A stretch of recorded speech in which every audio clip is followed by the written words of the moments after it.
Good evening all, let us start today's class. Last time हम लोगों ने rolling पर डिस्कशन किया था। If I am audible to you all, first tell yes me, am I audible to all? जी sir. जी sir. तो एक क्वेश्चन हमने लास्ट टाइम करा था based on that rolling motion, और आज फिर से एक दो क्वेश्चन करके इसको खत्म करके फिर will start a new chapter which will be gravitation.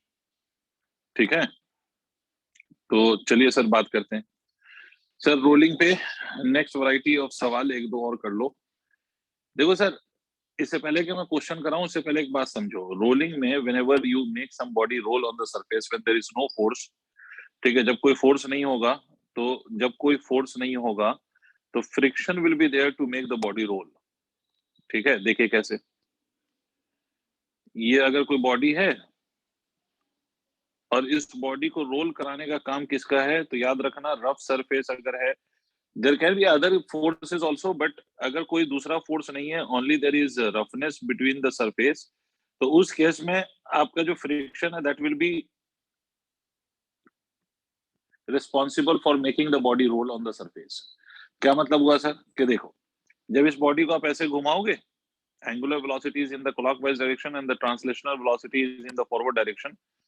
ये बॉडी जब ऐसे घूमती है तो ये आगे बढ़ती है ना, इसीलिए मैंने वेलोसिटी आगे बनाया है। ओमेगा क्लॉकवाइज है और जो आपकी ट्रांसलेशनल वेलोसिटी है वो टुवर्ड्स राइट है। तो इस केस में बॉडी इधर भागेगी, और ये जब बॉडी इधर जाएगी तो इस पे friction will make this body roll on the surface. ठीक है, friction will make the body roll on the surface. Friction इसको क्यों कराएगा? क्योंकि मैंने आपसे बोला था कि रोलिंग मोशन में जो आपका पॉइंट ऑफ कांटेक्ट है which is in contact with the surface, वो पॉइंट ऑफ कांटेक्ट रेस्ट में होता है, the whole body rolls about that point. फिर से मैं रिपीट कर रहा हूँ। रोलिंग के केस में मैंने आपसे बताया था कि जो पॉइंट कांटेक्ट में है ना सरफेस के साथ, वो पॉइंट रेस्ट में रहता है till the whole body rolls about that point. ये आपको शायद याद हो। ठीक है, तो इसीलिए फ्रिक्शन चाहेगा कि बॉडी को रोल कराए so that the point of contact remains at rest. Although ये पॉइंट चेंज हो रहे होते हैं, बट फ्रिक्शन इस केस ऑफ कांटेक्ट सेम है या चेंज हो रहा है, क्योंकि ये इतनी जल्दी जल्दी हो रहा होगा क्योंकि so that the friction will not be able to identify the point of contact is either same or is it changing। समझ रहे हैं आप? तो देखिए सर, अब फ्रिक्शन किधर लगेगा, तो फ्रिक्शन की कोई एक पर्टिकुलर डायरेक्शन होगी अनडाउटेडली। फ्रिक्शन एक पर्टिकुलर डायरेक्शन में लगेगा to make this body roll. तो फ्रिक्शन अगर पर्टिकुलर डायरेक्शन में लगेगा तो उसकी पर्टिकुलर डायरेक्शन अगर आपको समझ में आए तब तो वो पर्टिकुलर डायरेक्शन बना लीजिए। अगर आपको समझ में नहीं आए तो फिर फ्रिक्शन की कोई भी आप डायरेक्शन अज्यूम करके क्वेश्चन सॉल्व कर लीजिए। अगर the direction of friction assumed by you is correct तो you will get the positive value for the friction. अगर आपका direction of friction assumed by you is not correct तो you will get the negative value for the friction. But उससे magnitude पे कोई फर्क नहीं पड़ेगा। मतलब magnitude of friction will come out to be same, चाहे आप डायरेक्शन कोई सी लो। बस अगर मैग्नीट्यूड के साथ साथ साइन पॉजिटिव आ रहा है, इसका मतलब है कि जो आपने डायरेक्शन माना है एक्चुअली में फ्रिक्शन की डायरेक्शन उधर ही होगी, और अगर आपने फ्रिक्शन जिस डायरेक्शन में माना है उस डायरेक्शन में फ्रिक्शन की वैल्यू निगेटिव आ जाए, तो इसका बस इतना सा मतलब होगा कि आपने जो डायरेक्शन फ्रिक्शन का लिया है एक्चुअली में फ्रिक्शन उसके ऑपोजिट है, but it will not alter the magnitude of the friction. समझ रहे हैं आप मेरी बात? फ्रिक्शन के मैग्नीट्यूड को वो ऑल्टर नहीं करेगा, फ्रिक्शन का मैग्नीट्यूड विल रिमेन सेम। ठीक है। तो ऐसे केसेस में फ्रिक्शन राइट की तरफ भी हो सकता है, लेफ्ट की तरफ भी हो सकता है। लॉजिकली अगर मैं इसमें बात करूं तो मैं ये कह सकता हूं कि भाई इस बॉडी को अगर रोल कराना है तो friction will make sure that omega remains equal to v remains equal to omega.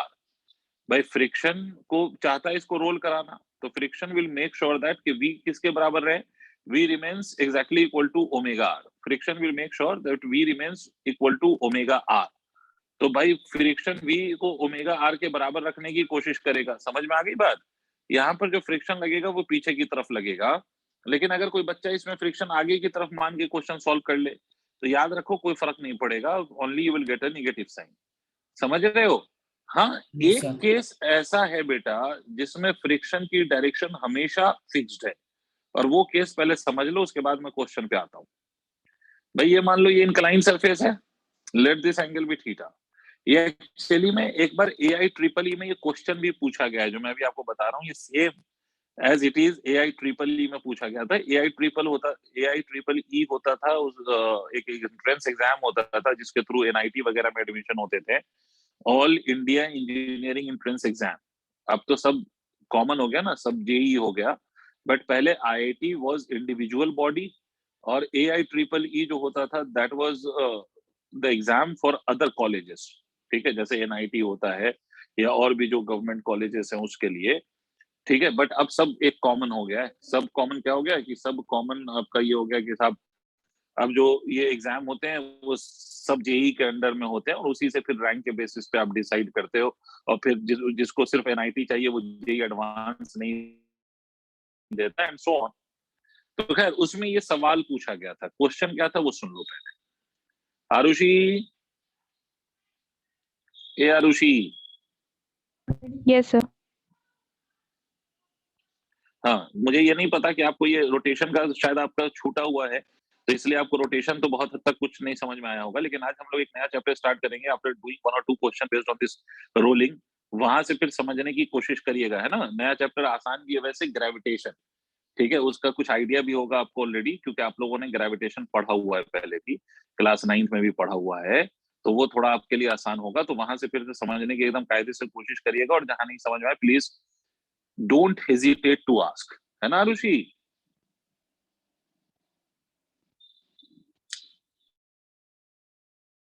तो खैर मैं आप लोगों को के साथ एक क्वेश्चन शेयर कर रहा हूँ, इसको देखो। इसमें बोला कि एक बार ये बॉडी रोल हुई है डाउन द इंक्लाइन, और दूसरी बार बोला सेम क्वेश्चन था, और उसमें ये 2 सिचुएशन दिए हुए थे। एक बॉडी है which first roll down the incline and then it is rolling up the incline. 2 cases दिए हुए थे कि एक बार डाउन द इंक्लाइन प्लेन ये रोल हुआ है और दूसरा ये up the inclined plane roll हुआ है। तो दोनों केस में what would be the direction of the friction. Question क्या था सर? क्वेश्चन ये था कि सिर्फ इस क्वेश्चन में पूछा था कि what will be the direction of friction if the friction is sufficient to make the body roll. अगर फ्रिक्शन सफिशिएंट है बॉडी को रोल करने के लिए, तो what would be the direction of the friction, what will be the direction of the friction, है ना। सवाल ये था कि what will be the direction of friction when the body roll down the inclined plane and roles up the inclined plane. पहले ये बताओ, question clear हुआ है? I'll explain you in bits, but try to understand the question. कि body को आपने role कराया है, तो रोल कराने का मतलब है कि सर वो ट्रांसलेट भी करेगा और रोटेट भी करेगा। ठीक है, तो यहाँ पर रोटेट कराने, रोल कराने का काम कौन करेगा? तो sir there is no other force other than friction. तो इसका मतलब है कि friction will make the body roll, friction will make sure that V remains equal to omega R। Pure rolling का क्या मतलब होता है? प्योर रोलिंग का मतलब होता है कि V किसके बराबर हो? V always remains equal to omega R। Did you understand? Please respond. Yes sir. Rishik भाई। Yes sir. ठीक है, तो आप डायरेक्शन समझते हैं sir, what will be the value of the direction. मतलब फ्रिक्शन की सिर्फ डायरेक्शन पूछा गया था, there was no data given to solve this question. कोई डेटा वेटा गिवन नहीं था। अगर डेटा गिवन होगा तो आप कोई भी एक डायरेक्शन मान के क्वेश्चन सॉल्व कर लोगे, you will get the value of friction, है ना। और अगर आपके रिजल्ट में फ्रिक्शन पॉजिटिव आ गया तो आप कहोगे कि भाई जो हमने डायरेक्शन माना है फ्रिक्शन उसके ऑपोजिट आएगा, और अगर पॉजिटिव आ गया तो आप कहोगे कि जो हमने डायरेक्शन माना है दैट इज एब्सोल्युटली करेक्ट। लेकिन इसमें डेटा ही नहीं दिया, तो आप सॉल्व कैसे करोगे? इसमें सिर्फ लॉजिकली आप ये सवाल करोगे, और इसमें जो भी डायरेक्शन आती है फ्रिक्शन की, वो हमेशा याद रखो कि इंक्लाइन सरफेस पे फ्रिक्शन की डायरेक्शन हमेशा यही रहेगी जो इससे अभी हम फाइंड करेंगे। तो कैसे करेंगे देखो, एक बात समझो बेटा कि when this body is coming down the incline, undoubtedly there will be one force of mg parallel to the incline surface. Am I correct? mg का एक कंपोनेंट लगेगा बेटे इधर, हाँ सर लगेगा। Yes sir. लगेगा mg sin theta। Undoubtedly, there will be one more component which will be mg cos theta, which is perpendicular to the inclined surface. So this is mg cos theta. There will be normal reaction like this, and there is a friction, and I am assuming this friction in this direction. सोच के देखो, why I am assuming this? पहले मैं इस बात को explain करूंगा। तो देखो, पहली बात बेटे, एक बात तो क्लियर है कि अगर मैं इसके अबाउट, ये जो सेंटर दिख रहा है आप लोगों को, इसके अबाउट मैं सारे फोर्सेस का अगर टॉर्क लिखूं, ये जो ब्लू डॉट मैंने बनाया है सेंटर पे, अगर मैं सारे फोर्सेस का टॉर्क लिखूं तो आप लोग मुझे जल्दी जल्दी बता सकते हैं कि N और mg cos थीटा का टॉर्क कितना होगा about the centre? What will be the torque due to mg and N? mg cos theta और N का टॉर्क कौन बता रहा है? अबाउट द सेंटर शोन, ये जो मैंने आपको सेंटर दिखाया है उसके अबाउट इन दोनों फोर्सेस का टॉर्क कितना होगा बच्चों मेरे प्यारे? भूल गए? नहीं याद आ रहा? जल्दी बोल दो।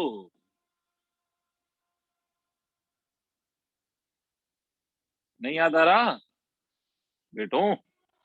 अरे हाँ ना तो बोलो। नहीं सर। No, sir. नहीं याद आ रहा, इतना क्यों टाइम लगाया? अरे जीरो होगा ना, ये सेंटर है, ये हमारा एक्सिस ऑफ रोटेशन है, हमने यहाँ पर एक्सिस माना है, इसके अबाउट टॉर्क लिखनी है। तो mg cos theta is passing through the centre, n is also passing through the centre.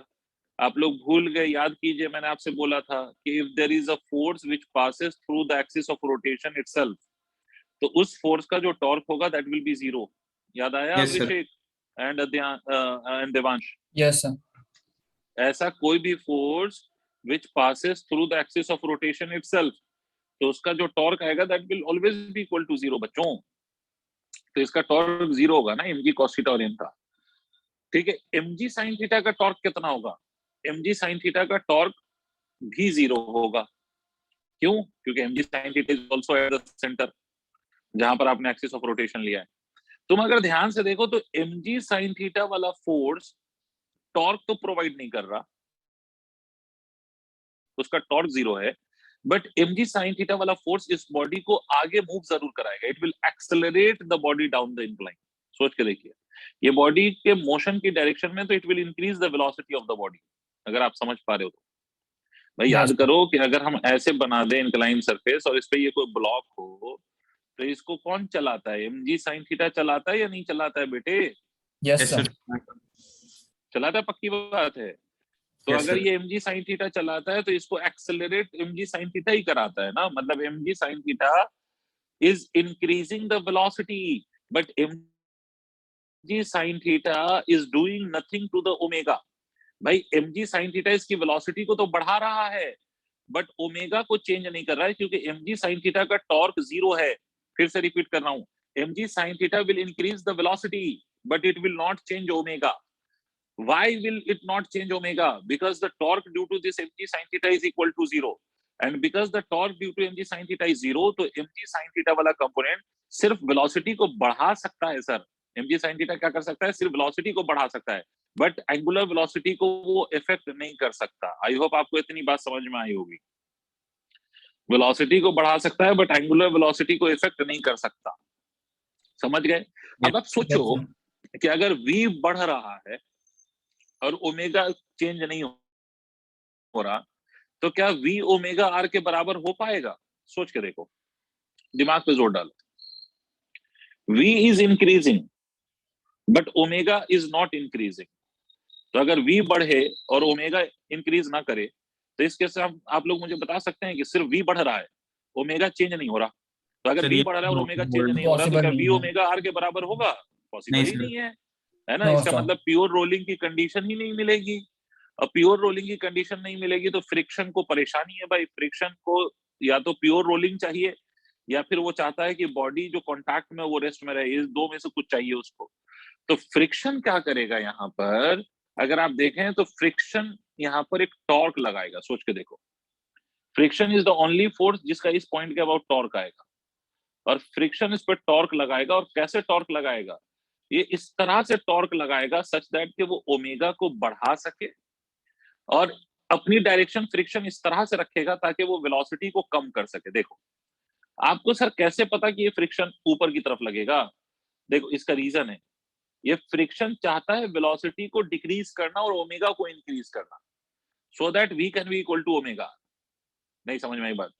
देखो, mg sin थीटा आगे लग रहा है, तो Yes, फ्रिक्शन sir. उसको अपोज करने की कोशिश करेगा, और फ्रिक्शन अगर ऐसे लगा तो फ्रिक्शन जो टॉर्क प्रोवाइड करेगा वो ऐसे टॉर्क प्रोवाइड करेगा। टॉर्क की डायरेक्शन ऐसे होगी, मतलब it will make the body rotate in the anti clockwise direction. तो फ्रिक्शन क्या करने की कोशिश करेगा? फ्रिक्शन दो काम एक साथ करेगा। फ्रिक्शन लीनियर वेलोसिटी को घटाने की कोशिश करेगा, और एंगुलर वेलोसिटी को बेटे बढ़ाने की कोशिश करेगा, ताकि v हमेशा किसके बराबर रहे? ओमेगा r के बराबर। आई होप आपको मेरी बात समझ में आई हो। Yes, sir. ठीक है, इसलिए फ्रिक्शन किधर लग रहा है, ऊपर की तरफ। दूसरी बात, इस केस में हम बॉडी ऊपर रोल कराया, मतलब ओमेगा की डायरेक्शन सा उल्टा हो जाता है। इसमें अगर आप देखेंगे तो mg sin थीटा ऐसे नहीं है, तो mg sin थीटा अब इस केस में वेलोसिटी इंक्रीज करेगा या डिक्रीज करेगा बेटा? सर आपकी वॉइस ब्रेक सोचिए। हो गई बीच में। अच्छा, फिर से रिपीट कर देता हूँ। mg sin थीटा की डायरेक्शन देखो, ये ऑपोजिट टू द वेलोसिटी है, यस तो इस केस में वेलोसिटी इंक्रीज होगी या डिक्रीज होगी? डिक्रीज। सब बोल सकते हैं। डिक्रीज। वेलोसिटी डिक्रीज हो रही है, वेलोसिटी डिक्रीज हो रही है, और ये बॉडी ऐसे घूम रही है, तो इसके ओमेगा को कोई डिक्रीज नहीं कर रहा, बट वेलोसिटी को डिक्रीज कौन कर रहा है? वेलोसिटी को mg sin थीटा डिक्रीज कर रहा है। तो अब फिर से फ्रिक्शन किधर लगेगा? फिर से फ्रिक्शन अप द इंक्लाइन लगेगा। क्यों लगेगा? ताकि वो वेलोसिटी को सपोर्ट कर सके। और इस बार जो फ्रिक्शन का टॉर्क होगा ना, वो देखो, फ्रिक्शन का टॉर्क अभी भी ऐसे ही आ रहा है। देखो, ओमेगा ऐसे है, ओमेगा की डायरेक्शन क्या है? क्लॉकवाइज। टॉर्क की डायरेक्शन क्या है? एंटी क्लॉकवाइज है। देखो, टॉर्क की डायरेक्शन एंटी क्लॉकवाइज है और ओमेगा की डायरेक्शन किधर है? क्लॉकवाइज है। तो ये टॉर्क ओमेगा को इंक्रीज करेगा या डिक्रीज करेगा? आप लोग देख देख कर खुद बताएं, बोलिए। डिक्रीज। इंक्रीज या डिक्रीज? डिक्रीज करेगा। है ना? तो ओमेगा को यहाँ पर friction will tend to decrease and it will tend to increase the velocity. क्यों? ताकि फिर से वही हो सर कि v किसके बराबर रह सके? ओमेगा आर के बराबर। तो देखो, कहीं पर अगर v बढ़ रहा हो और ओमेगा चेंज नहीं हो पा रहा, तो friction will make sure that कि v decreases and omega increases, so that v remains equal to omega. और अगर कहीं पर ओमेगा में कोई चेंज नहीं आ रहा बट v डिक्रीज कर रही है, तो friction will tend to increase the value of v and will tend to decrease the value of omega so that कि v किसके बराबर रह सके? v ओमेगा r के बराबर रह सके। आई होप आपको मेरी बात समझ में आ गई। मतलब इस पूरी कहानी से हम ये समझते हैं बेटा कि इनक्लाइन सरफेस का केस ऐसा है जिसमें friction always acts up the inclined plane. Doesn't matter कि बॉडी रोल करती हुई डाउन द इंक्लाइन जा रही है या बॉडी रोल करती हुई अप द इंक्लाइन जा रही है, उससे कोई फर्क नहीं पड़ता। बट इस केस में फ्रिक्शन हमेशा किधर लगेगा? तो friction will always act up the incline plane. आप लोग इस बात को सेंटेंस के फॉर्म में लिख लें, है ना? कैसे लिखिएगा? On the incline surface. अब ये सारे बच्चे लिख लो भाई। On the incline surface, on the inclined surface, friction always acts. On the inclined surface, friction always acts. On the inclined surface, friction always acts up the inclined plane. On the inclined surface, friction always acts up the inclined plane. On the inclined surface, friction always acts up the inclined plane. I hope सबने लिख लिया हो। Yes sir. Inclined surface पे friction हमेशा किधर लगता है? Up the inclined plane लगता है भाई। उसके लिए आप एकदम सीधा सर किसी भी केस में, हाँ किसी भी केस में, as long as it's inclined surface, friction will always act up the inclined plane. ये बात याद रखिएगा। हो गया बच्चों? Yes sir.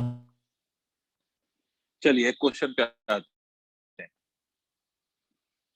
If you want to draw these diagrams you can go ahead, I will wait. अगर नहीं करना है तो मैं आगे बढ़ जाता हूँ।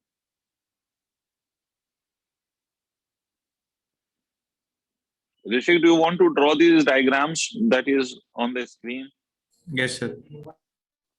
If you want to draw, then please be hurry up and try to think again कि मैंने ऐसा क्यों बताया कि friction always acts up the inclined plane. Try to think again by seeing this diagram और उसको फिर confirm करना। वैसे ये बात बिल्कुल सही है कि जब भी inclined surface पे rolling होगी, चाहे up the inclined हो या down the inclined हो, friction हमेशा ऊपर की तरफ लगेगा। सर इसलिए होगा क्योंकि वो नीचे की तरफ पुल कर रहा है उसे, तो उसको अपोज करने के लिए ऊपर लगेगा। देखो, friction will make sure that कि जो आपकी वेलोसिटी है ना, वो और ओमेगा और आर का जो प्रोडक्ट है वो हमेशा इक्वल है। तो अगर इन दोनों में से कभी भी इक्वलिटी में कोई डिस्टरबेंस आएगी तो फ्रिक्शन वहां पर इस तरह से एक्ट करेगा ताकि इन दोनों को इक्वल कर सके। ठीक है?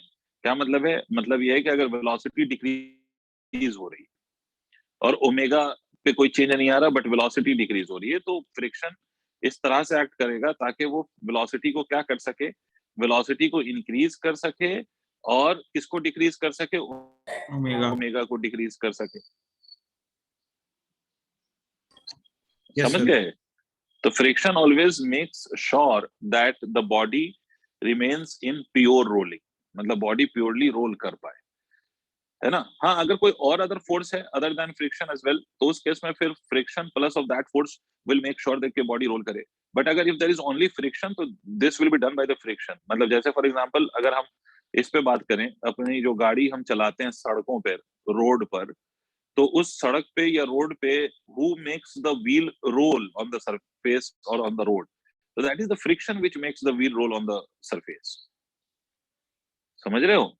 वहां पर कौन रोल करा रहा है? फ्रिक्शन रोल करा रहा है। इसीलिए जब आप, मतलब बारिश होती है ना, बारिश के दिनों में, बारिश के दिनों में अनडाउटेडली हमें एक बात पता है कि सर क्या होगा, तो बारिश के दिनों में sir road will be wet, और रोड जब वेट होगा तो उस केस में सर एक बात तो ऑब्वियस है कि when road is wet the friction between the tyre and the road will decrease. जब फ्रिक्शन टायर और रोड के बीच में डिक्रीज कर जाएगा, when the friction between the tyre and the road will decrease, तो इसको जाहिर सी skip बात है कि करेगा। रोलिंग, है ना, रोलिंग थोड़ी मुश्किल होगी। इसीलिए हम बहुत ज्यादा तेज चलाने की कोशिश नहीं करते हैं। फिर देखा है कभी ट्रांसलेशन आपने? हो जाता है उससे, रोटेशन से ज्यादा। हाँ, तो उसे स्किड करने लगती है गाड़ी, नहीं? Yes sir. Yes, sir. ठीक है, तो इसीलिए याद रखो कि रो मतलब जहां पर फ्रिक्शन है, and only force is friction which can prevent you from slipping, the friction will always make sure that v remains equal to omega r always. अगर v घट रहा है तो it will tend to increase v so that v remains equal to omega r, और अगर v बढ़ रहा है तो it will tend to decrease v so that v remains equal to omega r. I hope I made whatever I have told is clear to all of you. Yes, sir. ठीक है, can we proceed now? एक दो सवाल कर लो so that we can start a new chapter.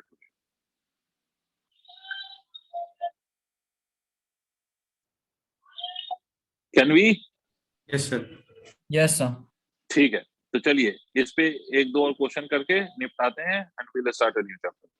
तो देखिए sir, हमारा क्वेश्चन ये है कि आपसे ये बोला जा रहा है कि सर ये एक इंक्लाइंड सरफेस है एंड नाउ यू नो कि what would be the direction of the friction, you know it very well now. ये हमारा, मान लो कि we are having, let us say this is a solid sphere, let's say this is a solid sphere of mass m and radius r. This angle of inclination of this inclined surface is theta, and friction, question में लिखा हुआ है कि friction is sufficient to provide rolling. Friction is sufficient to provide rolling, या इसी को एक तरीके से और कहते हैं, या इसी बात को ऐसे भी कहा जा सकता है कि friction is sufficient to prevent slipping. दोनों बातें इसी के लिए आती हैं। Friction is sufficient to provide rolling या friction is sufficient to prevent slipping, दोनों इसी के लिए लॉजिकल। ठीक है, तो आपसे इसमें सवाल क्या पूछा जाता है? सवाल सुन लीजिए। आपसे कहा जाएगा कि इसमें दो चीज आपको बतानी है कि what is the value of the friction. आपको बताना है कि फ्रिक्शन की वैल्यू कितनी है। ठीक है, अगर coefficient of friction on the surface is mu, तो फ्रिक्शन की वैल्यू बतानी है alpha, that is the angular acceleration कितना है इस बॉडी का, और लीनियर एक्सेलरेशन मतलब एक की वैल्यू कितनी है। These three things you have to find out. भाई क्या क्या फाइंड करना है? फ्रिक्शन की वैल्यू फाइंड करना है, अल्फा की वैल्यू फाइंड करना है मतलब एंगुलर एक्सेलरेशन, और दूसरा क्या फाइंड करना है? मतलब लीनियर एक्सेलरेशन। ये तीन चीजें आपको फाइंड करनी है, एंगुलर एक्सेलरेशन, फ्रिक्शन और linear acceleration. This three things has to be found. और आपसे साफ क्वेश्चन में मेंशन किया है कि friction is sufficient to prevent slipping या friction is sufficient to provide rolling, मतलब फ्रिक्शन इतना कैपेबल है कि वो आपको रोलिंग प्रोवाइड कर सके। ठीक है सर, तो देखिए ऐसे क्वेश्चन को कैसे सॉल्व करेंगे आप। तो एक सवाल अभी मैं सॉल्व करके दिखाता हूँ, फिर अगर नेक्स्ट वाला तुम ट्राई करना। सबसे पहली बात बेटा, मतलब बच्चे ध्यान दे लो एक बार, जब भी रोलिंग होगी तो rolling is basically the combination of two type of motion, and what are those? Rolling किस दो तरह के मोशन का कॉम्बिनेशन है बच्चों मेरे प्यारे? कौन कौन से दो मोशन होते हैं रोलिंग में? Translational and rotational. Translational and rotational. तो बेटे जब भी रोलिंग के क्वेश्चन होंगे तो आप दो इक्वेशन बनाएंगे, एक ट्रांसलेटरी मोशन के लिए बनाएंगे और एक रोटेटरी मोशन के लिए बनाएंगे। आई रिपीट, जब भी रोलिंग होगी तो आप दो इक्वेशन बनाएंगे। कौन कौन सी इक्वेशन बनाएंगे? One you will form for the translatory motion and another one you will form for the rotatory motion. I repeat, जब भी ट्रांसलेट मतलब रोलिंग होगा तो you will write the two equation, one for translatory and another for rotatory. I hope आपको मेरी बात समझ में आ गई हो। Yes sir. ठीक है सर। अब देखिए, अब जब हम ट्रांसलेटरी बनाएंगे तो चलो फोर्सेस दिखाते हैं। mg sin थीटा इस डायरेक्शन में लग रहा होगा, which will make this body move in the forward direction, down the incline भी कह सकते हो आप। और उसके अलावा और कौन सा फोर्स है? तो another force that we are having is what? तो फ्रिक्शन। और फ्रिक्शन मैंने क्या बोला है कि इंक्लाइन प्लेन पे फ्रिक्शन की डायरेक्शन क्या लेनी है आपने? इंक्लाइन। अभी मैंने बका था सर जी, बताइए। Up the incline. Upward, up the incline, very good. तो फ्रिक्शन की डायरेक्शन इधर होगी, है ना। And these two forces are only responsible for everything. Sir यहाँ पर नॉर्मल और mg cos theta will be just balancing each other. तो नॉर्मल और mg cos थीटा चूंकि एक दूसरे को बैलेंस कर रहे हैं तो इसलिए उसका हमें कोई यहाँ पर यूज नहीं। समझ गए आप लोग? Yes sir. ठीक है, mg cos थीटा वो जस्ट एक दूसरे को बैलेंस कर रहे हैं, n और mg cos थीटा, तो इसलिए हमें उसकी जरूरत नहीं। अच्छा, ये डाउन इंक्लाइन जा रहा है तो ये ऐसे घूम रहा होगा और ऐसे चल रहा होगा, मानते हो? सोच के देखो, आप इमेजिन करो किसी बॉडी को रोल करा रहे हो, तो अगर आप किसी भी बॉडी को रोल कराओगे तो ये ऐसे घूम रहा होगा और ऐसे चल रहा होगा। सही?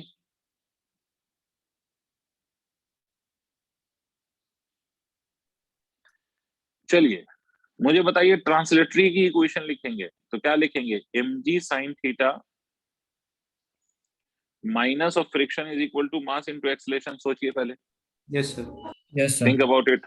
सबको समझ में आ गया? हाँ और सर। मैं टॉर्क लिखूंगा यहाँ पर, किसको एक्सिस मानते हुए टॉर्क लिखूंगा? सेंटर के अबाउट टॉर्क लिखूंगा। बोलो mg sin थीटा का टॉर्क कितना है? What is the torque due to mg sin theta? Tell me. अभी बताया बेटा, mg sin थीटा का टॉर्क। 0। भाई mg sin थीटा कहां से पास कर रहा है मेरे बच्चे? mg sin theta Cross. passes through the center itself। मतलब जो एक्सिस ऑफ रोटेशन आपने माना ना, ये क्रॉस दिख रहा है आप लोगों को स्क्रीन पे? Yes sir. तो mg sin थीटा वहीं से पास हो रहा है, तो इसका टॉर्क कितना होगा? जीरो। तो इसका टॉर्क 0 होगा ना बेटे। तो फ्रिक्शन सिर्फ का फ्रिक्शन ही का तो टॉर्क होगा। फ्रिक्शन का टॉर्क क्या लिखेंगे? टॉर्क लिखा जाता है force multiplied by perpendicular distance. देखिए क्या वो रेडियस के बराबर है या नहीं है बेटे? यस सर है। This will be equal to r. एक बात और याद करो, a is equal to alpha into r, हमने पढ़ाया था आपको। हाँ सर।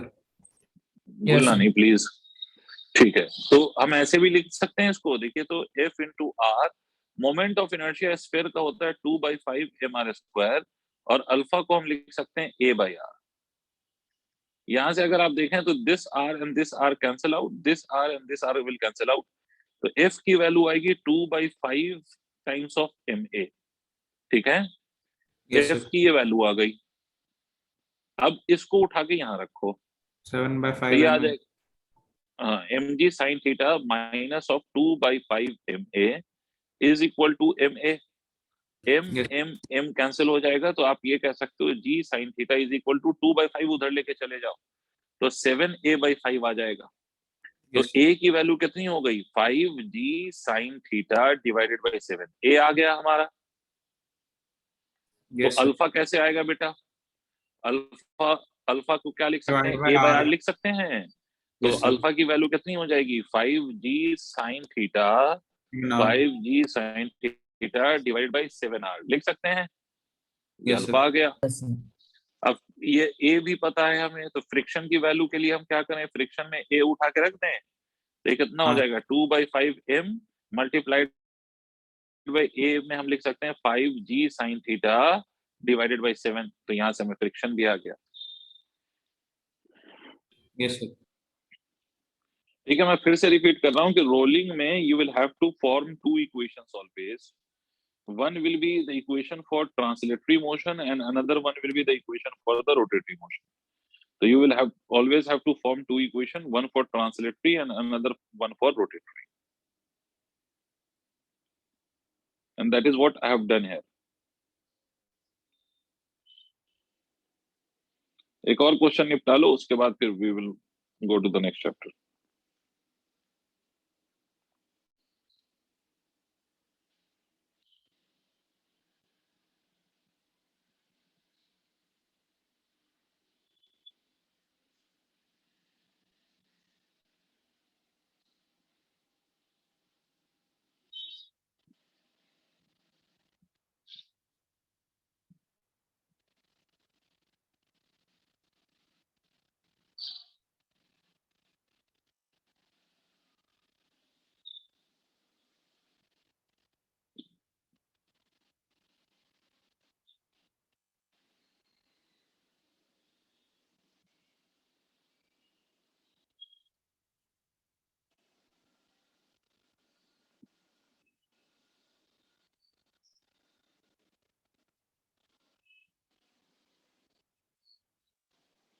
नोट कर लेना तो बताना please. Noted, sir. Rishik, it's done. Adyan, is it done? एक minute sir. Arushi, is it done? Yes, sir.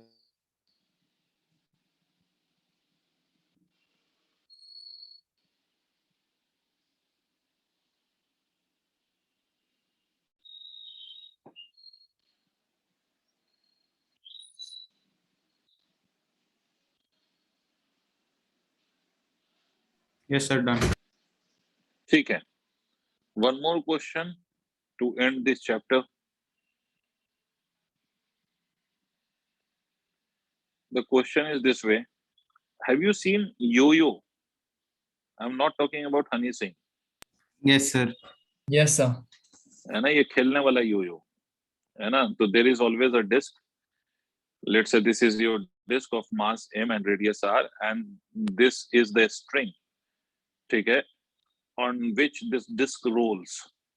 अगर आपने बचपन में खेला है तो इस धागे में अपनी उंगली हम फंसाते थे और उसके बाद we used to make this disc roll, है ना। बार बार हम we used to just move our wrist up and down to make this roll on this string. तो उसी को हम यो-यो कहते हैं, अगर आपको याद आए तो ये जब डिस्क घूमती है तो ये सिर्फ घूमती नहीं है, it rotates and simultaneously it goes downwards, and similarly it rotates and it comes upward. Have you seen that? Yes sir. Yes, sir. ठीक है, तो ये आपका यो-यो है और आपसे ये कहा जा रहा है कि ये घूम रहा है और जाहिर सी बात है कि ये चल भी रहा है। इसका मतलब है कि it is rotating as well as is going downwards. तो आपको बताना है कि what will be the value of the alpha with which it is rotating, what would be the value of linear acceleration, and what is the value of the tension that will be produced in this string. Obviously tension will be there in the loop, right, or in the string. तो tension की value क्या होगी और बाकी values क्या होगी, मतलब omega की वैल्यू क्या होगी एंड सॉरी अल्फा की वैल्यू क्या होगी और ए की वैल्यू क्या होगी, that what we are supposed to find out. Should I solve or will you try? So we'll try. Okay, just go ahead fast.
हाँ सर, कुछ हो पाया?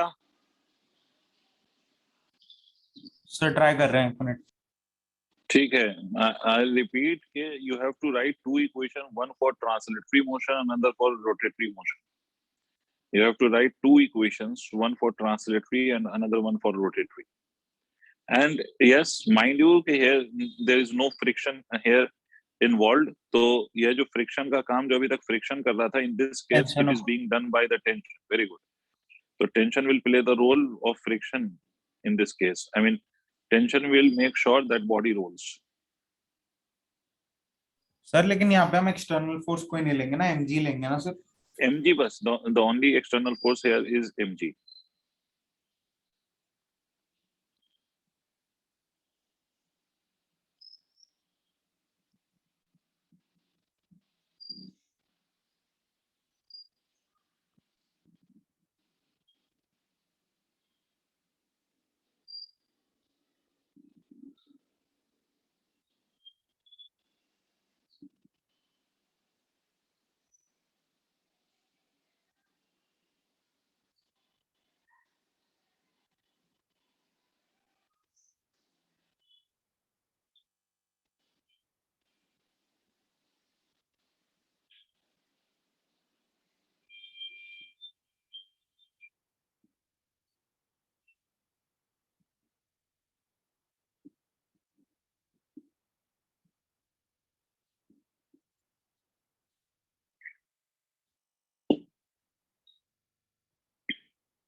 सर एक बार बता दो ये।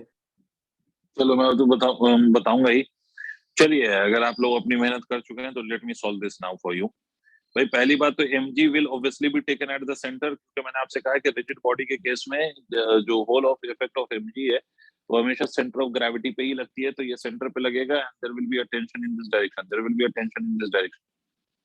तो mg और क्या होगा, तो mg और टेंशन होगा sir. mg is acting in the downward direction and tension is acting in the upward direction. There are two forces and there is no any other force, है ना। तो यहाँ पर अगर मान लो कि I'm assuming this has to be moving with an acceleration of a and rotating with angular acceleration of alpha, so we can simply say mg minus of t is equal to ma is my one of the equation. Am I correct? Translatory motion की equation लिखिए, mg minus of t is equal to ma. अच्छा मुझे एक बात बताओ, ये मैं axis of rotation इसके फिर से सेंटर पे अज्यूम कर रहा हूँ। Tell me one thing, what would be the torque of this mg about this axis of rotation? Axis of rotation I have considered at the center itself. So what would be the torque of this mg about this axis of rotation? 0. भाई zero होगा सीधा सीधा, है ना। इतना सोचने की जरूरत नहीं, सीधा सीधा zero. If a force passes through the center of mass, yeah, if a force passes through the axis of rotation, the torque will obviously be equal to zero. तो mg का torque zero, तो only we will be having the torque due to this force of tension. Am I correct? Tension का ही तो torque होगा sir. Sir Yes, sir. Yes sir. we'll be having the torque only due to the tension. Am I correct? तो tension का torque will be there. तो tension का torque की value क्या लिखेंगे? Torque is equal to I into alpha, and I told you that this is a disk. तो disk के लिए मोमेंट ऑफ इनर्शिया की वैल्यू क्या लिखेंगे? तो t into r, moment of inertia for the disk about an axis passing through its centre and perpendicular to the plane of the disk is mr square by 2, और alpha can be written as equal to a by r. तो alpha ये r ये पूरा cancel हो जाएगा. You get the value of t from this is as ma by 2. You just put this value of t in this equation. तो mg minus of ma by 2 becomes equal to ma. m goes, so g will be equal to 3a by 2. So from this you can claim that a will be equal to 2g by 3. A, you have got the value of a. Once you have got the value of a, finding the value of alpha or t is not a big deal. T की value क्या हो जाएगी? T will be simply equal to mass by 2 into acceleration की value 2g by 3. So 2 and 2 will go. So T will be equal to what? mg by 3. You get this value for T. And the last one is what? Last one is alpha. Alpha की value क्या होगी? A by r. A की value कितनी होगी? 2g by 3. तो 2g by 3r. You get the value of A from this. Sorry, alpha from this. Sir मेरी alpha की value तो आ गई थी, मुझे लगा कि ये आंसर गलत होगा तो मैंने बताया नहीं। अच्छा,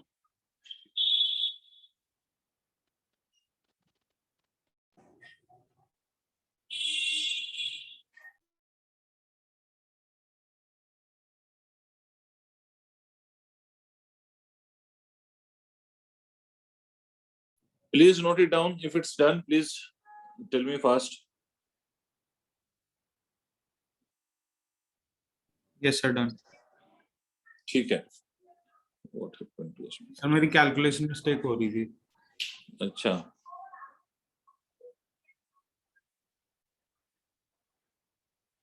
चलिए, okay. So we are done with this rotation now.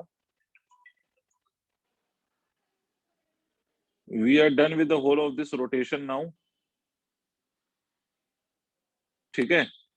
Now we are in position to start a new chapter, and that chapter is gravitation, which is of course the last chapter of your first book. तो लिखिए.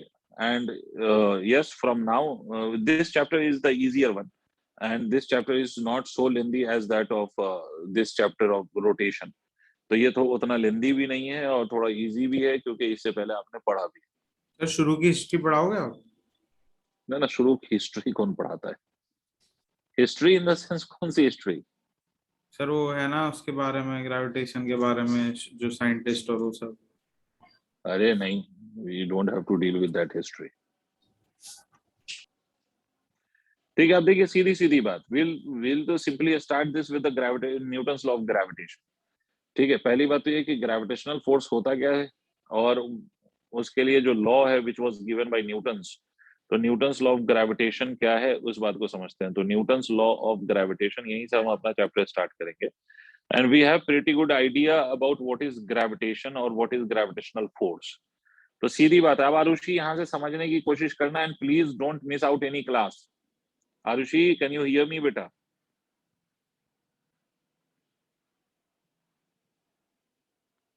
आरुषि, अगर आप सुन रही हैं तो मेरा suggestion ये है कि please from now on don't miss your class. Doesn't matter you are having your unit test और whatever test, please try to attend each and every class, है ना? Don't miss the class, and please whenever you don't get you don't understand anything, you go ahead and ask. ठीक है?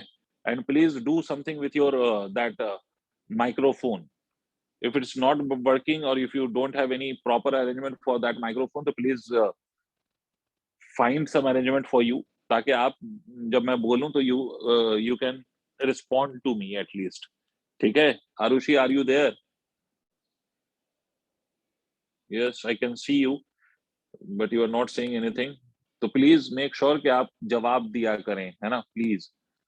Newton's law of gravitation, आप देखिए simple सी बात है कि व्हाट इज ग्रेविटेशन. तो we all know very well that कि ग्रेविटेशन का क्या मतलब है. Gravitation is basically the force of attraction that acts between the two bodies by virtue of their masses. मतलब ग्रेविटेशनल फोर्स सिंपली एक force है बेटा. कुछ नेचर में फोर्सेस हैं, नेचर में कुछ फोर्स हैं, मतलब वो नेचुरल है, वो फोर्सेस हैं. ठीक है? और नेचर के क्या फोर्सेस हैं? तो नेचर के फोर्सेस हैं, नेचर के कुछ फोर्सेस हैं, जैसे आप ये कह सकते हो nuclear force, electrostatic force. Similarly we have gravitational force. Although gravitational force is a weak force of nature, but yes, there exist this force which is called as gravitational force. Gravitational force nature का force है कि मतलब अगर दो body है and the bodies are having masses of force, तो उस case में आपकी जो बॉडीज होंगी वो एक दूसरे को अट्रैक्ट कर रही होंगी, with a force and that force is called as gravitational force.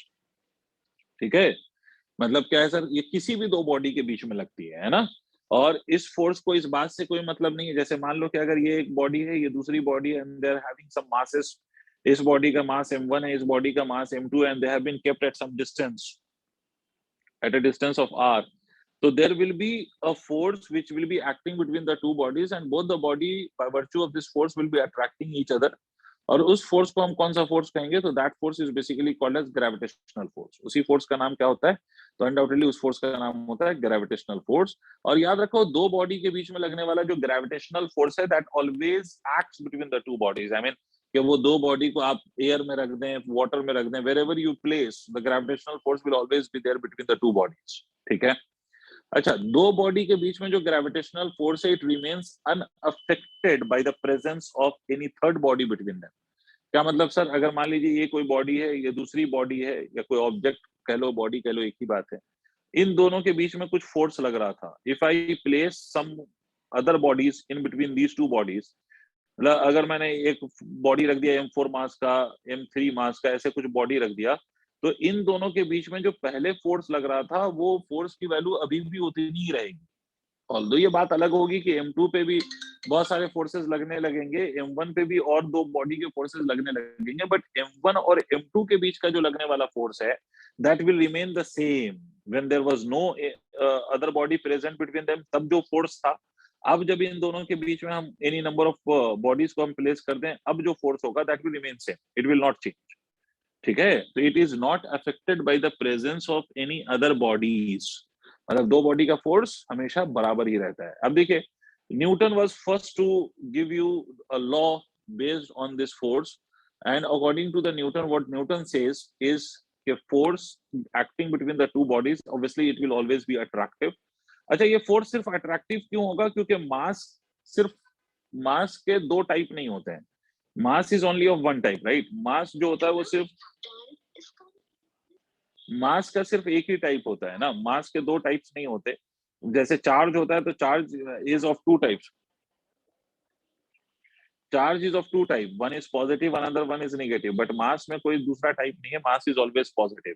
तो इसीलिए ये सिर्फ अट्रैक्ट करता है, इट डजंट रिपेल। चार्ज की अगर मैं बात करूं ना, चार्ज आप लोग समझते हैं, जैसे इलेक्ट्रॉन, प्रोटॉन, नाम सुना है आप लोगों ने, 12th में आप पढ़ेंगे इलेक्ट्रोस्टैटिक, है ना, वहां पर आप पढ़ेंगे इलेक्ट्रोस्टैटिक फोर्स, मतलब that the force that acts between the to charge. वैसे ही आपने केमिस्ट्री में पढ़ा होगा, न्यूक्लियस के अराउंड इलेक्ट्रॉन रिवॉल्व करते हैं, then there also acts a force between the nucleus and the electron, and that force is electrostatic force. Have you heard that? तो ये जो इलेक्ट्रोस्टैटिक फोर्स है, that can be either attractive और repulsive depending on the nature of the charge. I mean whether the charges are like charges, I mean both are positive और both are negative, depending on that, और one is positive, another one is negative, depending on that the force can either be attractive nature और the force can be of repulsive nature. But जो gravitational force है, it will always B of attractive nature. The point being कि आपका जो मास है, उसके कोई एक से ज्यादा टाइप नहीं है, mass is always positive, mass is not never negative.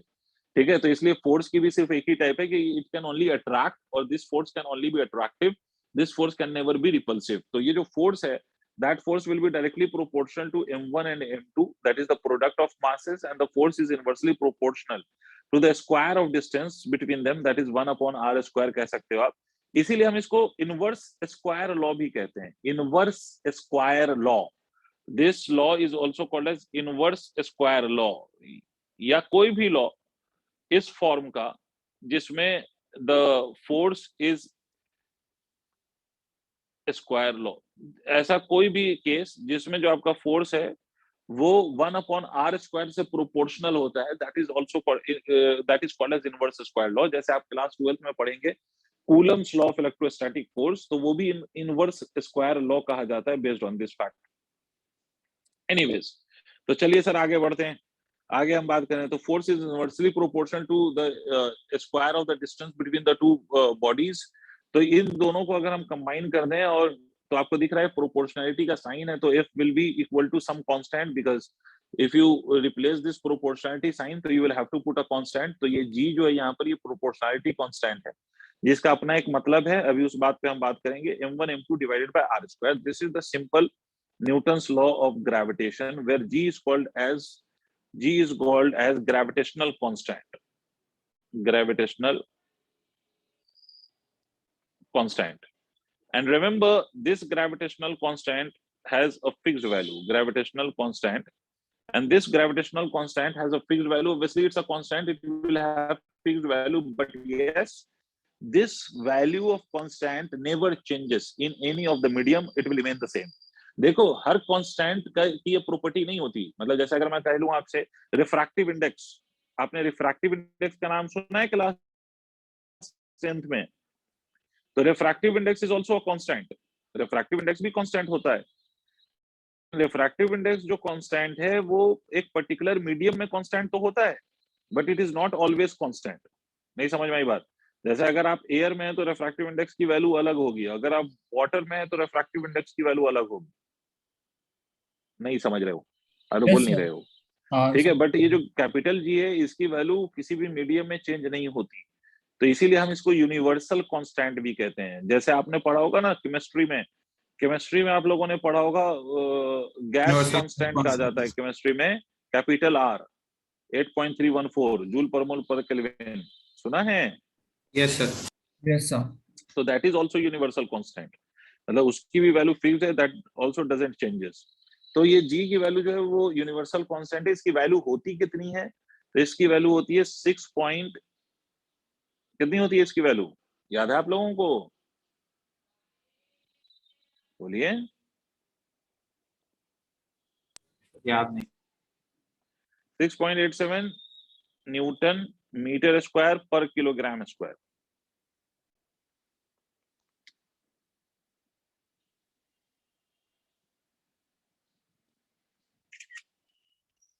ठीक है सर. तो ये इसको हम कहते हैं न्यूटन्स लॉ ऑफ ग्रेविटेशन. इसमें we have just written the magnitude of the force. हमने सिर्फ फोर्स का मैग्नीट्यूड लिखा है, हमने फोर्स की डायरेक्शन मेंशन नहीं की है, तो इसलिए हम इसको स्केलर फॉर्म भी कह सकते हैं. इसको हम स्केलर फॉर्म भी कह सकते हैं. स्केलर फॉर्म मतलब we have just written the magnitude but we haven't written its value. ये वेक्टर होती है वैसे. 87 नहीं, 6.67. Obviously it's a force, right? I'm talking about the force. तो force तो कोई सा भी हो, वेक्टर ही होगा ना. मतलब अभी हमने सिर्फ फोर्स का मैग्नीट्यूड लिखा ना इस फॉर्मूले से. अगर we provide it a direction तो यही क्या बन जाएगा? अगर इसी में हम डायरेक्शन प्रोवाइड कर दें तो what will it become? It will become the vector form. Yes, sir.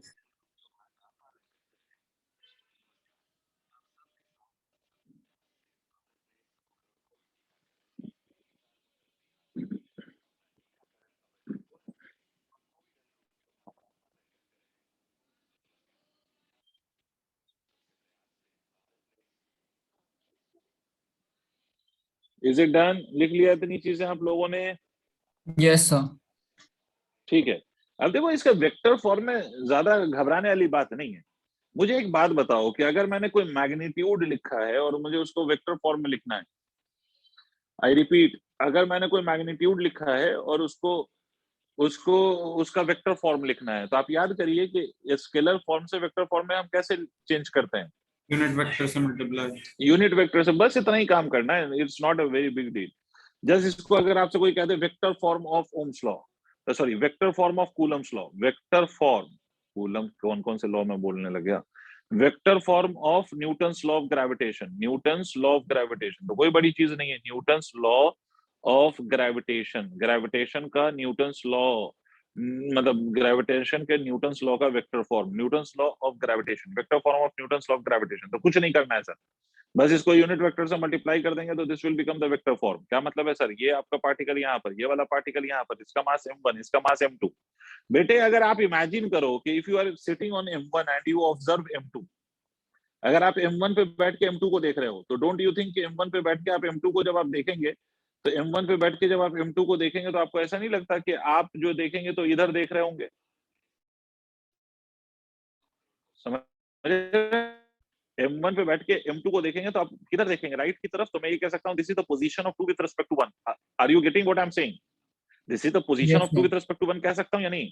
या मैं ये भी कह सकता हूँ कि this is the unit vector of two with respect to one, मतलब अगर वन के रिस्पेक्ट में मैं टू का यूनिट वेक्टर लिखूं या उसकी डायरेक्शन मेंशन करूं तो यही तो वेक्टर होगा जो उसकी डायरेक्शन बता रहा होगा बेटे। Yes, sir. और इसी तरह से बेटा अगर मैं M2 पे बैठ जाऊं, अगर मैं M2 पे बैठ जाऊं और M2 पे बैठ के M1 को देखूं तो आपको नहीं लगता कि ये R1, 2 होगा? This will be the direction unit vector. Yes sir. ठीक है, यहां तक मेरी बात समझ में आ गई? M1 पे बैठ के अगर मैं M2 को देख रहा हूं तो यूनिट वेक्टर जो होगा वो R21 ऐसे होगा राइट की तरफ, और M2 पे बैठ के अगर M1 पे को देख रहा हूं तो ये R12 होगा, है ना, and that will be directed towards left. ये आपको हजम हो गया होगा। आगे बढ़ते हैं सर, अगर आपको यहां तक समझ में आ गया तो फर्दर आगे की बात करते हैं। तो देखिए सर, अब अगर हमें फोर्स को वेक्टर फॉर्म में लिखना है तो हमें फोर्स को अगर वेक्टर फॉर्म में लिखना है तो how to write the force in vector form? कुछ नहीं, इसी यूनिट वेक्टर से मल्टीप्लाई कर दो। एक चीज तो आपको यहां से क्लियर हो गई होगी सर कि R21 जो ये यूनिट वेक्टर है, this R21 this will be nothing but equal to minus of R12। आपको ये बात समझ में आ रही है इसको, इस डायग्राम को देख के? क्या आप ये नहीं कह सकते कि R21 और R12 magnitude wise they are equal, only the difference is of direction?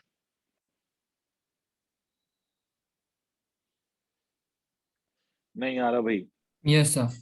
इन दोनों सर को आ अगर गया. आप देखें तो ये दोनों में क्या डिफरेंस है? सिर्फ और सिर्फ डायरेक्शन का डिफरेंस है बेटा, मैग्नीट्यूड वाइज तो सेम ही होगा ना बेटा। जैसे अगर मैं ऋषिक आपसे ये कहूं कि मेरे रिस्पेक्ट में तुम 10 किलोमीटर अवे हो, तो ऑब्वियसली तुम्हारे रिस्पेक्ट में भी मैं 10 किलोमीटर ही की दूरी पर हूँ, राइट? बट मेरे रिस्पेक्ट में तुम्हारी डायरेक्शन और तुम्हारे रिस्पेक्ट में मेरी direction will be opposite, yes sir. है ना? तो that is what I am trying to say here कि R12 यूनिट वेक्टर और R21 unit vector are equal in magnitude but they are in opposite in direction. तो अगर हम force लिखें बेटा, सोच के देखो, फोर्स ऑन 2 ड्यू टू 1, तो मैंने आपसे क्या बोला है कि ये M1 इस M2 को अट्रैक्ट करेगा because this force is attractive in nature. तो ये वाला जो फोर्स होगा, ये फोर्स क्या होगा? This will be the force on 2 due to 1। Yes, ऐसे ही उल्टा M1 नहीं को है? M2 अट्रैक्ट करेगा। हाँ, तो आपने R12 और R21 है उल्टे नहीं होने चाहिए? क्यों होना चाहिए?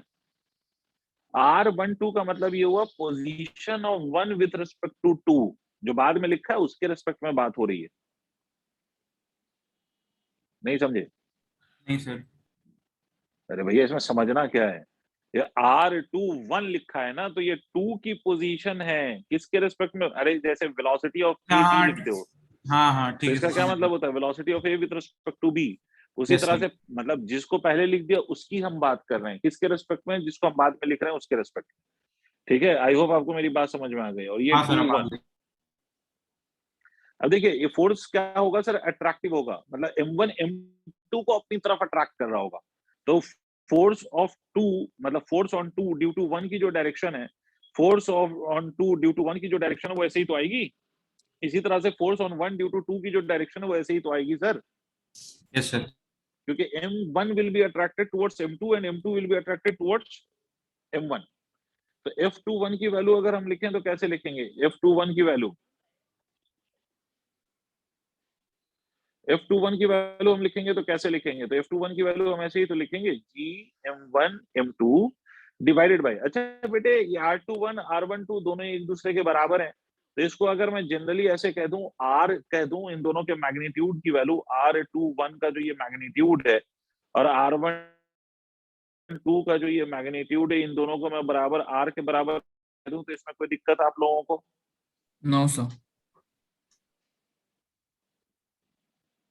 तो हम R स्क्वायर। अच्छा मुझे बताइए, फोर्स 2-1 की वैल्यू किसकी डायरेक्शन में? R12 या R21? कौन से यूनिट वेक्टर की डायरेक्शन में दिख रहा है आपको ये वाला फोर्स? इस फोर्स की डायरेक्शन किस 1 2 यूनिट वेक्टर की डायरेक्शन में आपको दिख रही है? R12। So R12. तो यहाँ M2 लिखना, वैसे तो हमें डायरेक्शन तो खुद ही समझ में आ रहा है। इसी तरह से अगर हम F12 लिखें, सोच के देखिए आप, F12 लिखें तो F12 की वैल्यू क्या होगी? F12 की वैल्यू क्या होगी? G M1 M2 divided by कितना? R square. और इसको हम क्या लिखेंगे? इसको हम लिखेंगे R21, ये तो लिखेंगे, तो ये R21, ये आ गया फोर्स।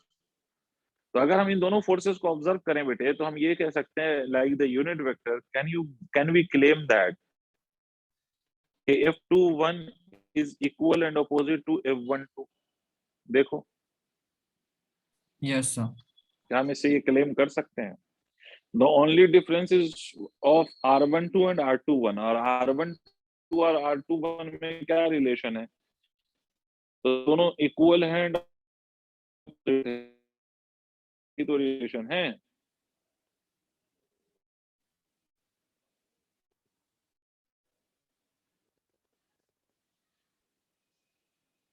ये लिख लीजिए जल्दी से बेटे, इसमें कोई इशू ऐसा जिसका कोई बहुत ज्यादा यूज होने वाला नहीं है, बस सिंपल सी बात आपको ये याद रखनी है सर कि ऐसे अगर हम वेक्टर फॉर्म में लिखना चाहते हैं तो फोर्स के मैग्नीट्यूड के साथ साथ will have to provide the direction. अगर हम वेक्टर फॉर्म में लिखना चाहते हैं तो फोर्स के मैग्नीट्यूड के साथ साथ will have to provide the direction, that's it.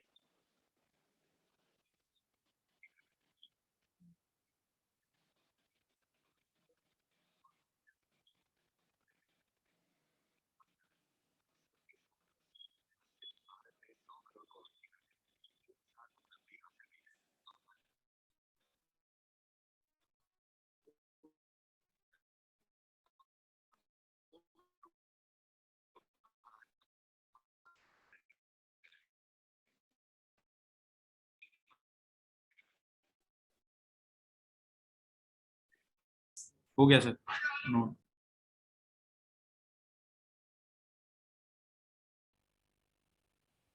ठीक है, अब सुनिए एक और छोटा सा point and then will further move to the question. इसको हम कहते हैं सुपरपोजिशन प्रिंसिपल। सुपरपोजिशन प्रिंसिपल है ना of gravitational force. Superposition principle किस चीज का सुपरपोजिशन प्रिंसिपल? ग्रेविटेशनल फोर्स का। पहले तो एक बात समझ लो, सीधा सा मतलब, जब भी सुपरपोजिशन वर्ड आ जाए इसका मतलब होगा कि we will be talking about the sum of all. Superposition जब भी वर्ड आए इसका मतलब है sum of all. I repeat, superposition जब भी आ जाए तो इसका मतलब क्या होगा? Sum of all. क्या मतलब है सर? जैसे मान लीजिए कि मैं आपसे कहूं यहां पर एक पार्टिकल है, इसका मास m1 है, यहाँ पर एक पार्टिकल है इसका मास m2 है, यहाँ पर कोई पार्टिकल है इसका मास m3, और बेटे आपसे ये बोला जा रहा है कि यहाँ पर कोई पार्टिकल है जिसका मास मान लो फिलहाल कैपिटल M है, and the distance between these two particle is r1, the distance between these two is r2, and the distance between these three is r3। And undoubtedly एक बात तो हम सबको क्लियर है कि मतलब जो ग्रेविटेशनल फोर्स है between the two bodies is always action reaction pair, है ना? It forms action reaction pair या एक्शन रिएक्शन फोर्सेस हैं, ठीक है? क्योंकि आपने भी देखा है कि अगर एक बॉडी दूसरे बॉडी पे फोर्स लगाएगा तो दूसरी बॉडी भी पहले बॉडी पे फोर्स लगाएगी, the forces will be equal in magnitude and opposite in direction. तो ये एक्शन रिएक्शन है। इसका मतलब अगर हम ध्यान से देखें तो M1 की अगर हम बात करें तो देखो हर बॉडी एक दूसरे पे फोर्स लगा रही है, बट अगर मैं कोई एक पर्टिकुलर मास को कंसीडर कर लूं, मान लो मैं इसकी बात करता हूं कैपिटल M की, तो इस कैपिटल M पे M1 फोर्स लगा रहा होगा, M2 भी फोर्स लगा रहा होगा, और M3 भी फोर्स लगा रहा होगा। मानते हो आप? सर मानते हो? सर नहीं मान रहे हो? अरे मेरे बच्चों, इस कैपिटल भाई ये कैपिटल M वाला मास भी दूसरे पे फोर्सेस लगा रहा होगा, बट अगर मान लो कि मुझे सिर्फ इस बात से मतलब है कि कैपिटल M पे नेट फोर्स कितना है, तो कैपिटल M पे सिर्फ M1 फोर्स लगा रहा है या सिर्फ M2 या सिर्फ M3 या तीनों लगा रहे हैं फोर्सेस? अरे कैपिटल M पे at the same time M1 M2 M3 तीनों फोर्सेस लगा रहे हैं या सिर्फ कोई एक पार्टिकल फोर्स लगा रहा है? तीनों लगा रहे हैं। तीनों लगा रहे हैं ना भाई। तो M1 भी इस पे फोर्स लगा रहा है, M2 भी इस पे फोर्स लगा रहा है, M3 भी इस पे फोर्स लगा रहा है। तो अब मुझे एक बात बताओ कि ये तो तीनों फोर्स लगा रहे हैं, तो इस M पे मतलब इस कैपिटल M पे जो नेट फोर्स है वो कैसे लिखेंगे हम? इस कैपिटल M पे नेट फोर्स कैसे लिखेंगे? तो अनडाउटेडली इन तीनों फोर्सेस का सम करेंगे। एंड फोर्स कैसी क्वांटिटी है बेटा? तो force undoubtedly it's a vector quantity. Force अगर वेक्टर क्वांटिटी है तो इन तीनों फोर्सेस का हम कैसा सम करेंगे? तो undoubtedly that will be the vector सम। समझ रहे हैं? इसी को हम सुपरपोजिशन प्रिंसिपल कहते हैं। सुपरपोजिशन प्रिंसिपल का क्या मतलब है? सुपरपोजिशन का प्रिंसिपल का मतलब है कि the net force on any given particle due to other particles will be the vector sum of all individual forces. Yes yes नहीं सर। समझे? पहले लिख लो, उसके बाद फिर मैं इसको फर्दर और समझाता हूँ। ठीक है, फिर लिखो, this principle states that this principle states that the net force on any given particle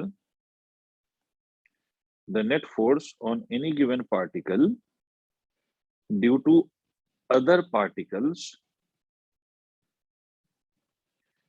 will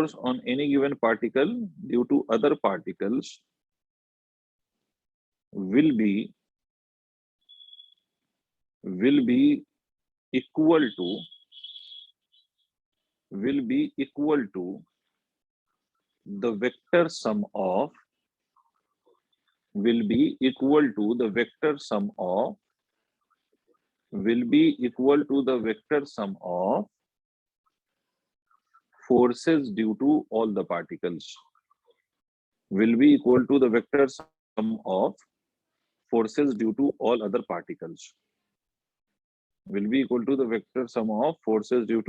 particles मतलब किसी भी गिवन पार्टिकल पर बाकी जितने भी पार्टिकल हैं उसका फोर्स कितना होगा, तो उसका जो नेट फोर्स होगा that will be the sum of all other forces. मतलब सारे फोर्सेस का क्या होगा, वेक्टर सम होगा, सीधी सी बात है। इतना सा समझना है। इसका मतलब क्या है सर? इसका मतलब है कि इस पार्टिकल, ये जो गिवन एम है, इस वाले पार्टिकल पे अगर मान लो ये वाला पार्टिकल को एक फोर्स लगा रहा है, लेट अस से कि ये फोर्स F1 लगा रहा है, ये वाला फोर्स F2 लग रहा है और ये वाला फोर्स F3 लग रहा है, तो इस पार्टिकल पे जो नेट फोर्स होगा undoubtedly that will be the vector sum of all these individual force, that is F1 F2 and F3, सारे फोर्सेस का वेक्टर सम होगा एंड सो ऑन। इन सारे फोर्सेस का ये क्या हो जाएगा, इन सारे फोर्सेस का ये वेक्टर सम हो जाएगा। बस इतनी सी बात करनी है। समझ गए सुपरपोजिशन का मतलब?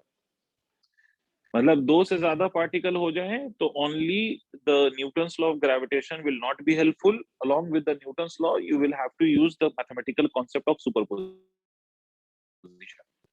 सुपरपोजिशन बेसिकली अपने आप में एक मैथमेटिकल कॉन्सेप्ट है जिसका सिंपल सा मतलब ये है बेटा कि किसी भी गिवन पे जो नेट फोर्स का सम है वो सारे इंडिविजुअल फोर्सेस का सम हो।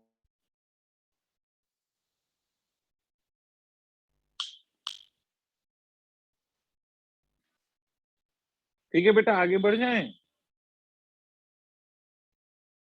Yes sir. यस ठीक है, ये सारी बातें आप लोगों को समझ में आ गई है, तो चलिए अब आगे बात करते हैं। देखिए sir, now we have the formulas. F is equal to gm1 m2 divided by r square is the formula for the gravitational force between the two particles of masses m1 and m2. और अगर मान लो कि we have more than two particles, तो किसी भी given particle पे net force लिखने का तरीका ये होगा कि पहले हम gravitational Newton's law of gravitation से दो दो पार्टिकल का फोर्स निकाल लेंगे और जो जो फोर्स आएगा उन सबका वेक्टर सम करेंगे। कैसे करेंगे वो अभी मैं सिखाऊंगा, पहले एक छोटा सा सवाल करके मुझे बताओ। ठीक है, एक छोटा सा सवाल करके मुझे बताओ, उसके बाद फिर मैं फर्दर आगे बात करता हूँ। जैसे मान लो कि मैं आपसे कहूँ कि भाई ये जो है, ये एक छोटे से सवाल को ऐसे ले लेते हैं कि मान लीजिए कि ये कोई ऑर्बिट है और ये इस पार्टिकल के अराउंड ये एक ऑर्बिट है। मान लीजिए कि इस पार्टिकल का जो मास है दैट इज कैपिटल M, और ये ऑर्बिट है जिसमें एक दूसरा पार्टिकल रिवॉल्व कर रहा है of mass M, and this is revolving with some speed. Let's say कुछ स्पीड से ये रिवॉल्व कर रहा है जो हमें गिवन नहीं, और आपसे कहा जा रहा है कि इस ऑर्बिट का जो रेडियस है, let that radius be equal to r। तो आपसे पूछा जा रहा है कि what will be the velocity with which this particle is revolving in this given orbit. ये कितनी वेलोसिटी से ये पार्टिकल इस गिवन ऑर्बिट में रिवॉल्व करेगा। ठीक है, मैं फिर से रिपीट कर रहा हूँ कि एक बड़ा सा पार्टिकल या एक पार्टिकल है जिसके अराउंड एक दूसरा पार्टिकल रिवॉल्व कर रहा है इन द सर्कुलर ऑर्बिट। वैसे ही जैसे मेरे बच्चों, वैसे ही जैसे सन के अराउंड प्लैनेट्स रिवॉल्व करते हैं, या आप ये कह लो कि न्यूक्लियस के अराउंड इलेक्ट्रॉन रिवॉल्व करता है। ठीक है, जैसे सन के अराउंड प्लैनेट रिवॉल्व करता है, जैसे न्यूक्लियस के अराउंड इलेक्ट्रॉन रिवॉल्व करता है, तो वैसे यहाँ पर मैंने दो पार्टिकल का है जिसमें एक पार्टिकल दूसरे पार्टिकल के अराउंड रिवॉल्व कर रहा है इन अ सर्कुलर ऑर्बिट।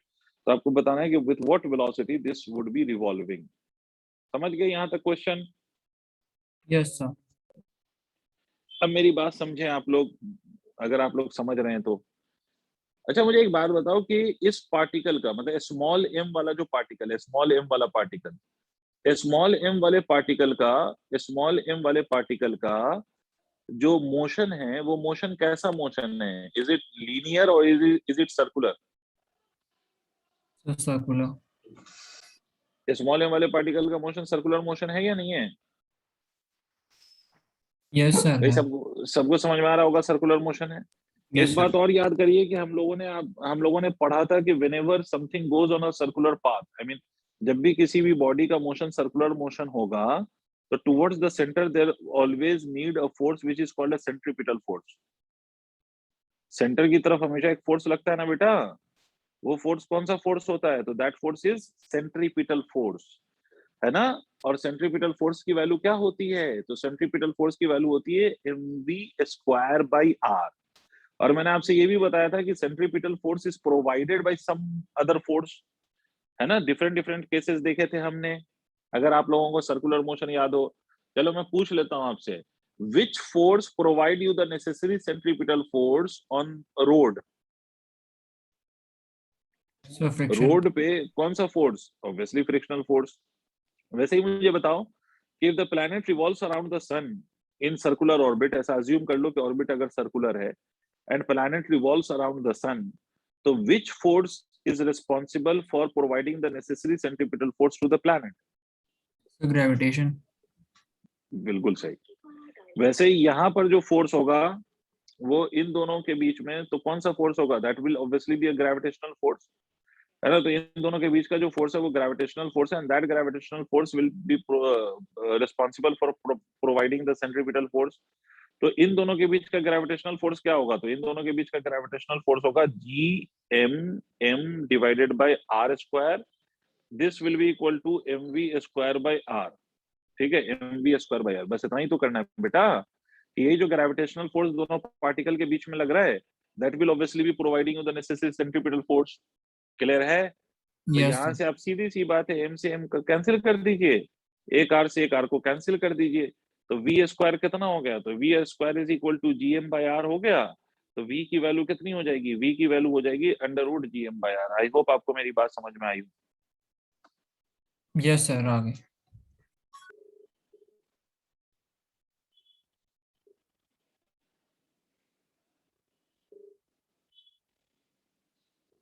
नोट करिए इसको।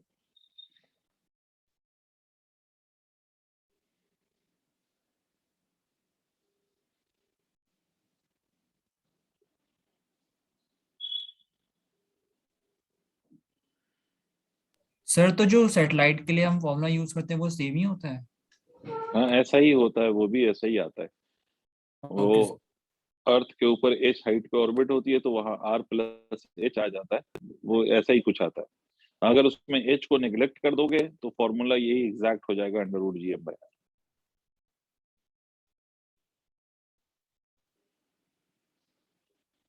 नोट कर लिया इसको? Yes sir. 1 मिनट सर, मैं कर रहा था डायग्राम बना। ठीक है।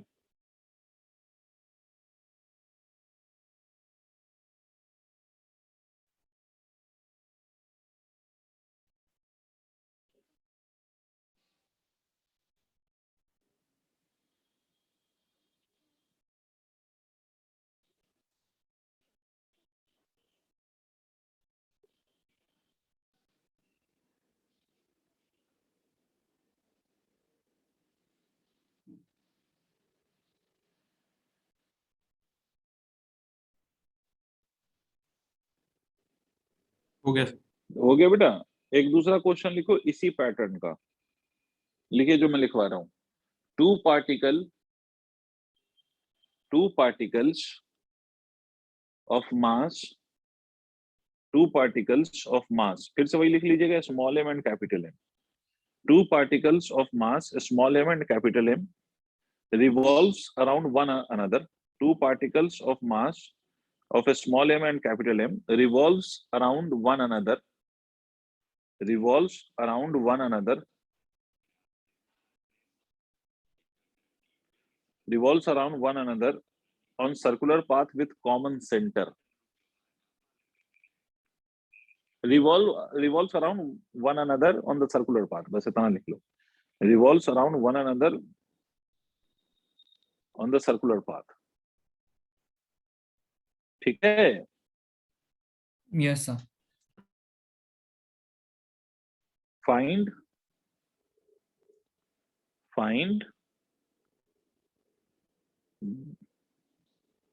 अच्छा, ये दो मासेस मैंने मास अलग अलग कर दिया है ना, स्मॉल एम कैपिटल एम कर दिया है. Yes, sir.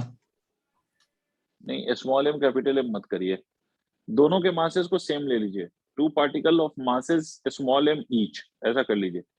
2 particles of masses small m each, small m लिख लीजिए दोनों के मास को, स्मॉल एम ईच. दोनों का मास सेम कर लीजिए बेटा, वरना फिर दिक्कत हो जाएगी, सवाल फिर ऑथेंटिक नहीं होगा. लिख लिया आप लोगों ने? Find the velocity with which they are revolving. आखिरी सेंटेंस लिख लो, find the velocity with which they are revolving. मैं फिर से रिपीट कर देता हूं कि यहाँ पर दो पार्टिकल है जो सर्कुलर पाथ पे रिवॉल्व कर रहे हैं वन अराउंड अनदर.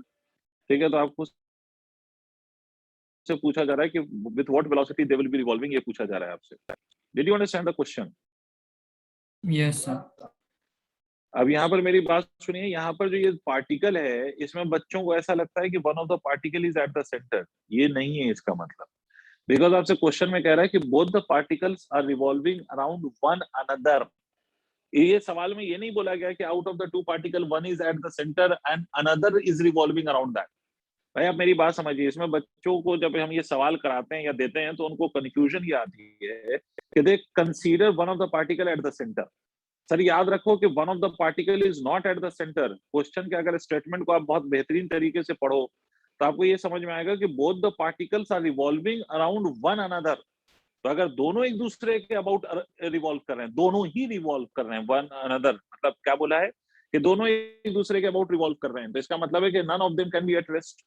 तो none of them, if none of them is at rest, इसका मतलब है कि अगर दोनों में से कोई भी एक रेस्ट में नहीं है, तो इसका मतलब तो ऑब्वियस हो गया ना सर कि दोनों रिवॉल्व कर रहे हैं, तो कोई भी एक सेंटर पे नहीं होगा. तो ये अगर एक पार्टिकल है तो ये दूसरा पार्टिकल होगा, and both will be revolving in a circle of radius r. Late us से ये सर्कल है जिसका रेडियस r. समझ में आ गई बात आप लोगों के? Yes, sir. तो यहाँ पर भी आप कहेंगे कि who is providing centripetal force to any of the particle. तो the gravitational force between the 2 particle is responsible for the centripetal force. तो आप क्या लिखेंगे? आप लिखेंगे यहाँ पर gm स्क्वायर डिवाइडेड बाय, इन दोनों के बीच का ग्रेविटेशनल फोर्स के लिए डिस्टेंस विल बी 2r का स्क्वायर. Try to understand. ये आपका सेंटर है, बट दोनों पार्टिकल के बीच का सेपरेशन 2r है ना बेटे. This will be equal to what? तो this will be equal to m into what? m into v का स्क्वायर. ठीक है, डिवाइडेड बाय r. समझ आया? पहले ये इक्वेशन समझो. Yes sir. यहां से एक m से m कैंसिल हो जाएगा. This can even be written as gm divided by 4r का square is equal to v square by r. ये r से r कैंसिल हो जाएगा, तो v की वैल्यू कितनी हो जाएगी? v की वैल्यू हो जाएगी under root gm by 4r. This will be the value of velocity. See whether you are convinced or not.